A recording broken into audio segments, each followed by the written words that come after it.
हजार वर्ष तपस्या एक करे और एक एक घड़ी संत संग कर ले, तो एक घड़ी संत संग की बराबरी हजार वर्ष की तपस्या नहीं कर सकती।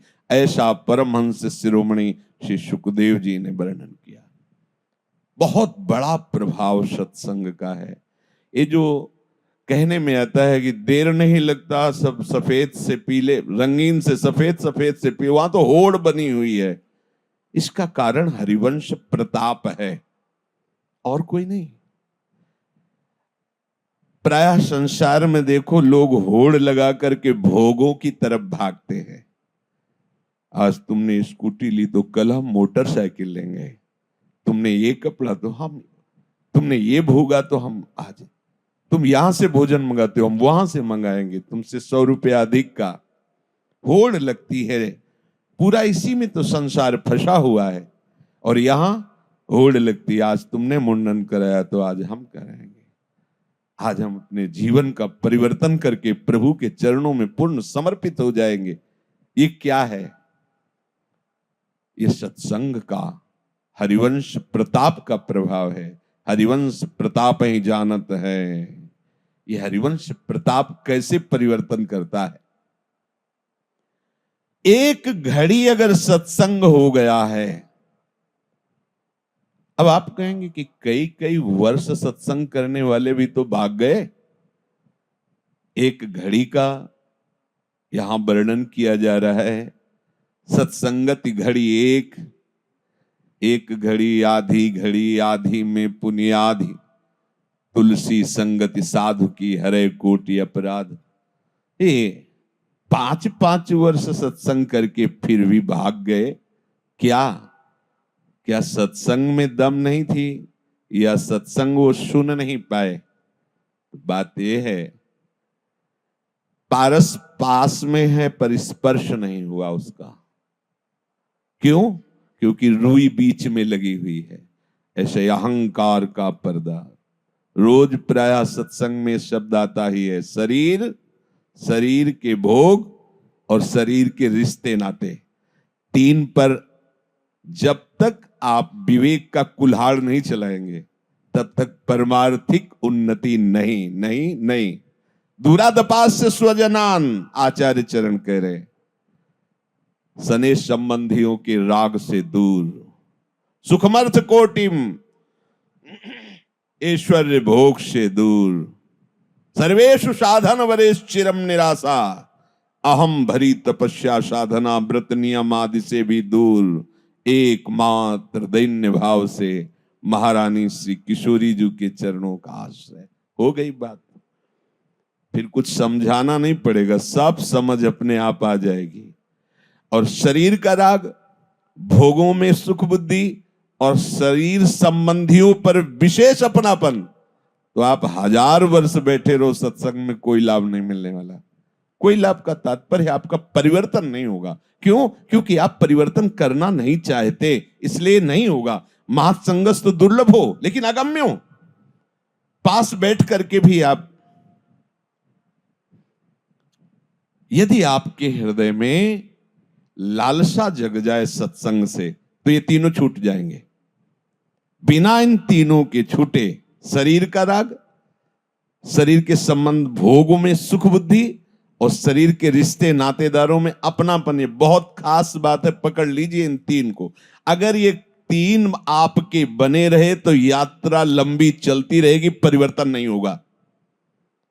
और अगर ये 3 का आप गुरु प्रताप से राग त्याग करने की बात समझ में आ जाए, तो जो हजारों वर्षों में परिवर्तन नहीं होता वो एक घड़ी में हो जाएगा। एक घड़ी में ऐसी ऐसी बात आपको सुनने को मिलती है कि अभी इसी क्षण आप जीवन मुक्त हो गए, पर आपका राग होने के कारण आप पकड़ नहीं पाते। इसीलिए जब तक वैराग्य नहीं होता तब तक संतों की बात समझ में नहीं आती। बात समझना, संतों की बात समझने के लिए राग त्याग का अत्यंत महत्व है। बहुत जगह सत्संग होता है, बहुत सत्संगी होते हैं, पर राग त्याग नहीं होता। कुछ लोगों का तो नियम ही होता है कि सत्संग में जाना ही जाना है। पर वो नियम की तरह जाना है, वहां क्या हो रहा है उससे कोई मतलब नहीं।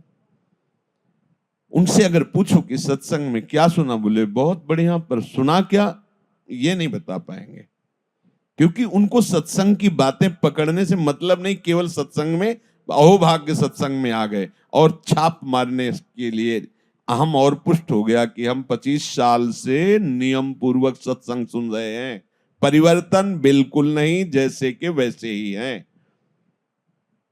तो गंगा जी में जब एक श्रद्धालु एक गोता लगाता है तो उसको लगता है मैं निष्पाप हो गया, और कछुआ मछली बहुत से जीव उसी में रात दिन रहते हैं, तो परम पद के अधिकारी नहीं हो जाते। ध्यान रखना, याभ्यम बिना न पश्यन्ति सिद्धा स्वांतमेश्वरम, इनके बिना हृदय में रहते हुए भी भगवान का अनुभव नहीं होता। श्रद्धा विश्वास, हमारा ये श्रद्धा, हमारा विश्वास। इंद्री मन के बस करे, मन करे बुद्धि के संग, बुद्धि राखे हरिपद जहां, तो लागे ध्यान अभंग। महापुरुषों की वाणी है। सत्संग का आपके ऊपर प्रभाव पड़ रहा है, इसका आप ही निरीक्षण कीजिए। बोले क्या? बोले स्वाभाविक क्या होता है कि भोग ने इंद्री को अधीन कर लिया, इंद्री ने मन को अधीन कर लिया, मन ने बुद्धि को अधीन कर लिया, और बुद्धि जीवात्मा को अपने वश में करके भोगों में फिसला दिया। यह है संसार बंधन का क्रम। अब जब सत्संग होता है, अब इसका उल्टा शुरू हो गया। बुद्धि प्रभु के चरणार बिंद की भक्ति करके इतनी पवित्र हो जाती है कि वो मन को अपने अधीन कर लेती है, और मन बुद्धि की अधीनता स्वीकार करके इंद्रियों को अपने अधीन कर लेता है, और इंद्रियां निर्विषय होकर प्रभु में लग जाती है। इंद्री मन के बस करे, मन करे बुद्धि के संग, और बुद्धि राखे हरिपद जहां, तो लागे ध्यान अभंग। अब तो ध्यान अभंग लगा हुआ है।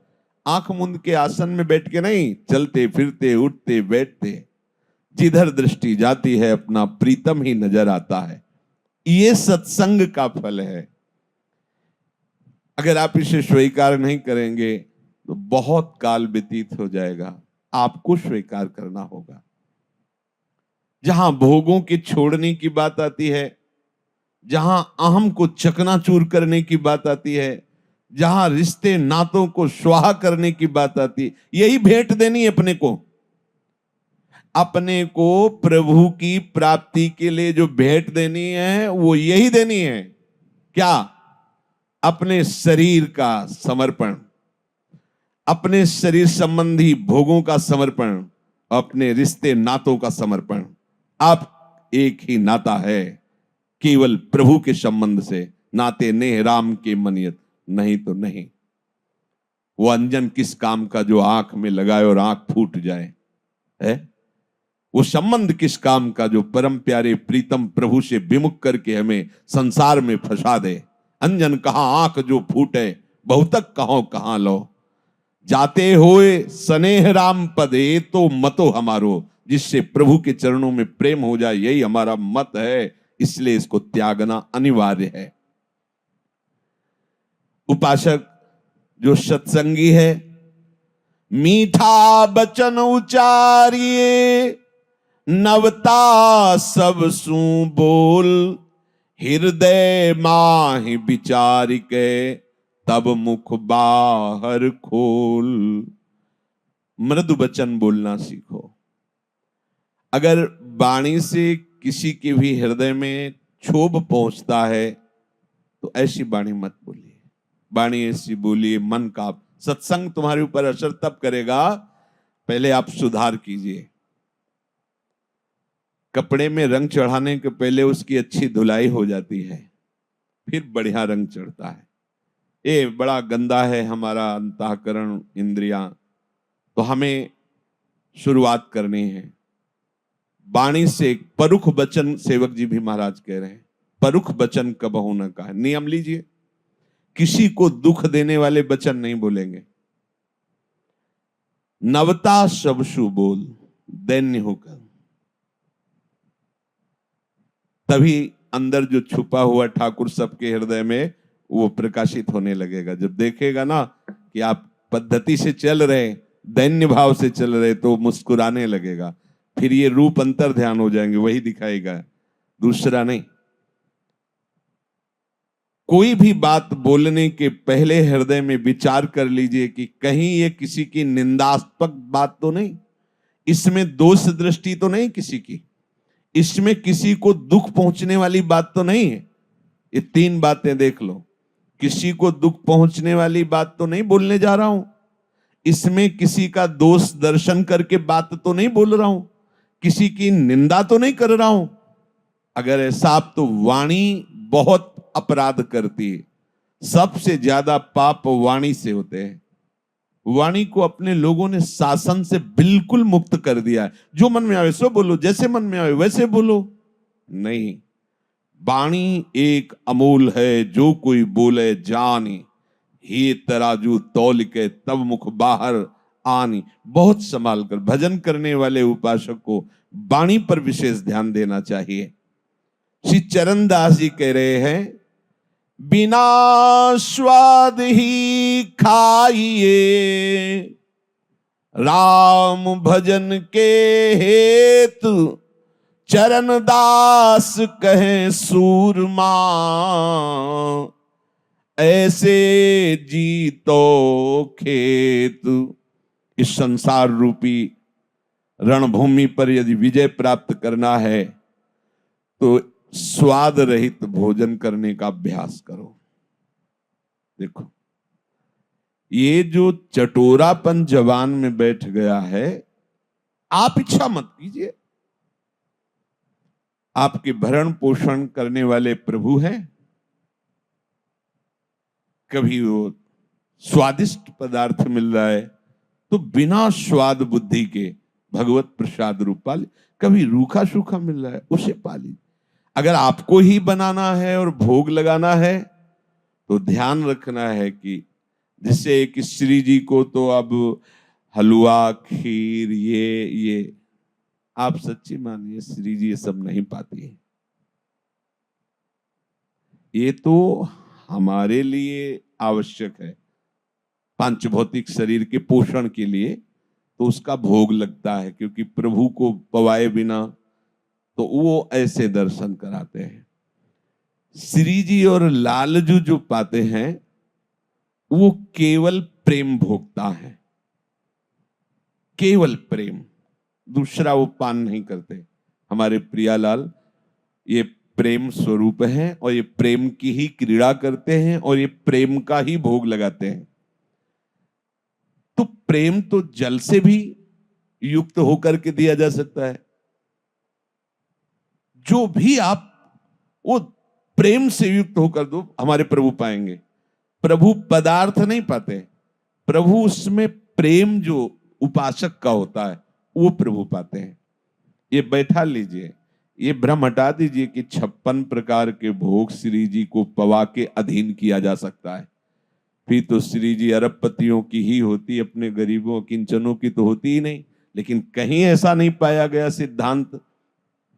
ये जो उत्तम उत्तम भोग वर्णन का है, उसमें आपके जो उत्तम उत्तम भाव, आज प्रफुल्लित हो रहा है हृदय, आज श्री जी को खीर का भोग लगाएंगे, आज ये जो उसमें आपका आंतरिक भाव बन रहा है, तो अगर बाहर नहीं भी पदार्थ अर्पित किया और भाव बल गया तो श्री जी ने पा लिया। श्री जी पदार्थ भोगता नहीं है, ध्यान रखना। पदार्थ भोगता देहाभिमानी जीव होता है। इसीलिए बिना अधिकार के ये प्रेम रंग की बात नहीं बताई जाती कि ये देहाभिमानी जीव कहीं प्रिया प्रीतम की प्रेम रस क्रीड़ा को देह क्रीड़ा न समझ ले कि भाई जैसे लोकवत ऐसे नहीं। श्री जी और लालजू ये प्रेम के खिलौना दो खेलत हैं प्रेम खेल। अब तुम काम खेल खेलने वाले, काम का आसक्ति पूर्वक सेवन करने वाले प्रेम खेल की बात ही नहीं जान सकते, क्योंकि वो सूक्ष्मतरम अनुभव स्वरूपम। शुरुआत कीजिए, ये भाव हटाइए कि श्री जी को रोज हलवा पूरी ये सब पवाना है। अगर आपको ऐसा ही भाव दृढ़ है तो पवा के बांटना है, पवा के थोड़ा किनका लेके बांटना है, फिर बनाओ। ज्यादा स्वादिष्ट नहीं पदार्थ ऐसे दाल दिखा के और पा लीजिए। ये जब तक तुम गरिष्ठ पदार्थ पाते रहोगे, मान लीजिए, बात मान लीजिए, देख लीजिए आप। एक बार झाड़ू मंडल के बलराम दास जी महाराज, बिल्कुल यमुना के पावन पुलिन पे ही बना हुआ है, इस साइड में रास मंडल के पास ही, वैसे वृक्ष के नीचे बैठे हुए थे। तो माताएं बहनें यमुना अवगाहन कर, तो वस्त्र आदि, ये नियम है कि यदि आप यमुना के तट पर बैठे हैं तो दृष्टि संभालिए, क्योंकि स्नान के बाद वस्त्र आदि शरीर में, तो अगर हमारी अचानक दृष्टि जाती है तो प्रणाम मुद्रा होकर दोबारा उधर दृष्टि न जाए। अगर दोबारा दृष्टि गई तो फिर आपका मन मलिन होने लगेगा और वो अपराध माना जाएगा। तो आप तो भगवत प्राप्त महापुरुष झाड़ू मंडल के बलराम दास जी महाराज, दृष्टि गई तो काम जागृत हो गया। अरे वृद्ध मूर्ति, निर्मल हृदय, हलचल पैदा हो गई। सब शिष्यों को बुलाया और कहा अब हम प्राण त्यागने की हमारी इच्छा हो गई। ये सब क्या हो रहा है? सब लोग घबरा गए, बोले नहीं नहीं, अब हम अपने शरीर में प्राण नहीं रख सकते। तो महाराज जी कारण तो बता दीजिए, क्या प्रभु का संकेत है या कोई? बोले नहीं, अपराध बन गया। क्या? कोई माई स्नान कर रही थी, उसके शरीर को देखकर हमारे मन में मलिनता आ गई। समझ गए? महाराज जी पहले वृंदावन की परिक्रमा लगाते हैं नाम कीर्तन करते हुए, फिर बाद में आप जैसा आदेश करेंगे, जैसा। हाँ हाँ, ये भी ठीक है। मृदंग ढोल के साथ भगवान नाम का उच्च स्वर से गान करते हुए परिक्रमा, एकदम जैसे नशा उतर गया हो, एकदम शांत, एकदम प्रसन्नता, एकदम बड़ी महिमा है धाम प्रदक्षिणा की। भक्ति के 64 अंगों में प्रदक्षिणा भी एक अंग है। तो उनका अरे ये कैसे हमारे अंदर वृत्ति आ गई थी, कितनी निकृष्ट। पहले तो काम और फिर शरीर छोड़ने की बात। कल का प्रसाद कहाँ का था? उसे प्राय भिक्षान आता था। तो कहा कि गोविंद देव जी उस समय विराजमान थे, शायद गोविंद देव जी का, अब तो शायद गोविंद देव जी जयपुर में विराजमान है, वृंदावन के ही ठाकुर हैं।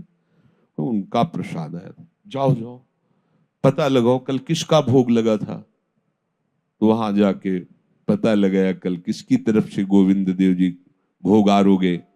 उनका कलकत्ता की एक वैश्या ने भोग लगाया था। बहुत गुस्सा लगी। बलराम दास ठाकुर जी के सामने गए और ठाकुर जी से कहा कि आपका प्रसाद न पावे तो अपराध लगता है, प्रसाद पावे तो हमारा चिंतन बिगड़ गया। बोले हम क्या करें इसमें? ठाकुर जी से जब कहा जाता है कि गोविंद देव जी का प्रसाद है या अमुक ठाकुर जी का प्रसाद है, तो हमें पाना ही है, क्योंकि हमारे आराध्य देव है। और ना पावे तो अपराध लगता है, और पावे तो देखो कैसी बुद्धि कर दी। क्या है ये? तो जो सिद्ध पुरुष होते हैं भगवान उनसे बात करते हैं। सिद्ध पुरुष का मतलब होता है प्रभु के सिवा जिनके हृदय में कहीं कोई राग नहीं है। तो उनका प्रभु से इतना अपनापन होता है जैसे छोटे बच्चे का माँ से होता है। वो लड़ भी सकते हैं, वो बात भी कर सकते हैं, वो रूठ भी सकते हैं। तो माँ जैसे बच्चे को मनाती ऐसे प्रभु मनाते हैं। तो प्रभु ने कहा कि प्रसाद का मान रखने के लिए किनका ले लो और माधुकरी मांग के पाओ। हमने कब आदेश किया कि आप पूरा का पूरा शब्द? हाँ ये ठीक है।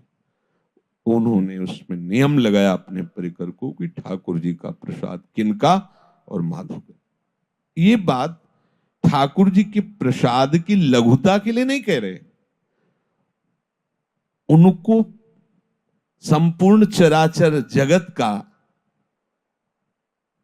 यदि भाव देखो, वही आधार है, वही व्यवहार है, और वही सम है, और वही विषम है।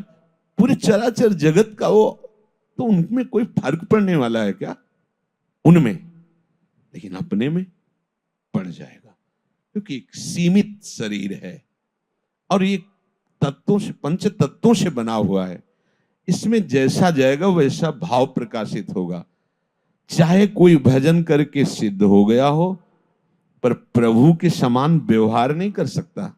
प्रभु के समान हो सकता है, प्रभु और प्रभु के जनों में अभेद है, ये पक्की बात है, पर वो प्रभु के समान ऐश्वर्यवान नहीं हो सकता कि उसके कहने से सूर्य चलेगा, उसके भय से मृत्यु भयभीत होगी। ऐसा नहीं है। वो विराट रूप रख के संपूर्ण, ऐसा नहीं है। वो उसी समुद्र में तरंग लीन हो गई, वो समुद्र में हो गया, पर तरंग समुद्र नहीं प्रकट कर सकती, पर समुद्र करोड़ों तरंग प्रकट कर सकता है। इतना भेद बना ही रहता है।